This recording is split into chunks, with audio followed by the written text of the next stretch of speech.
अस्सलामुअलैकुम। आज हम जमात नहम के सवाल नंबर 3 जो कि इबारत की तशरीह है वो लिखना सीखेंगे। इसमें दो इबारात होती हैं जिसमें एक है अलिफ़ के नाम से और दूसरी बे के नाम से होती है। तो यहाँ पे हम अलिफ़ लिखेंगे और यहाँ पे अगर आप इबारत लिखना चाहते हैं तो कुछ इस तरह से लिखेंगे कि इबारत के पहले चंद अल्फाज और आखिरी चंद अल्फाज लिखेंगे और सेंटर में डॉट्स लगा देंगे। अगर आप इबारत नहीं लिखते तब भी ठीक है। उसके बाद हम लिखेंगे हवाला मतन। हवाला मतन में हम सबक का उन्वान, मुसन्निफ़ का नाम ये ज़रूर लिखेंगे। सबक का उन्वान है हिजरत नबी सल्लल्लाहु अलैहि वसल्लम और मुसन्निफ़ का नाम है मौलाना शिबली नुमानी। माखिज़ हैं सीरत नबी सल्लल्लाहु अलैहि वसल्लम। इसमें हवाला मतन में सबक का उन्वान और मुसन्निफ़ का नाम, इसके नंबर होते हैं, एक नंबर होता है इनका 0.5 और 0.5। उसके बाद हम लिखेंगे, माखिज़ लिखना ज़रूरी नहीं है, अगर आप लिखना चाहते हैं तो लिख सकते हैं। नेक्स्ट है ख़त कशीदा अल्फाज के मायने। इस तरह से अंडरलाइन करेंगे। अंडरलाइन वर्ड्स को आप यहाँ लिखेंगे। अल्फाज दावत हक, सच्चाई की दावत, दारुल अमान, वो जगह जहाँ अमन हो, वजूद अक़दस, पाकीज़ा हस्ती यानी कि आप सल्लल्लाहु अलैहि व आलिहि वसल्लम, सितमगार, जुल्म सितम करने वाले, हदफ मीन्स निशाना।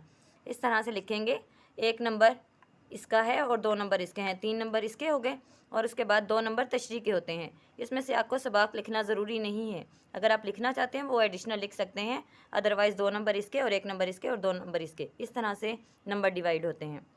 तशरीह उसमें है ये, इसी की तशरीह है कि ज़ेर तशरीह इबारत में मुसन्निफ़ कहते हैं कि जब हुज़ूर अकरम सल्लल्लाहु अलैहि व आलिहि वसल्लम ने कुफ़ार मक्का को हक़ की दावत दी तो फिर क्या था, दुश्मनी और जुल्म सितम का तूफ़ान उमड़ आया, अपने और बेगाने जानी दुश्मन हो गए और आपकी राह में कांटे बिछाए गए, सजदे की हालत में ऊँट की ओजड़ी आपके कंधों पर रख दी गई।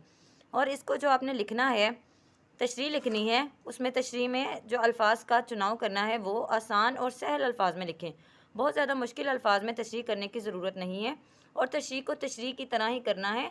इसमें आप पूरा सबक ना लिख दें कि ऐसा लगे कि जैसे आप खुलासा लिख रहे हैं। और दूसरा, इसमें जो जिस चीज़ का ध्यान रखना है और हवाला जात का इस्तेमाल ज़रूर करना है। मौका महल के हिसाब से या आपके माइंड में कोई कुरानी आयत या हदीस का तर्जुमा जहन में आता है, अगर तर्जुमा जहन में है तो वो आप लिख सकते हैं। इसमें हवाला जात तशरीह में लिखने बहुत ज़रूरी हैं, अच्छा इंप्रेशन पड़ता है इससे। शुक्रिया।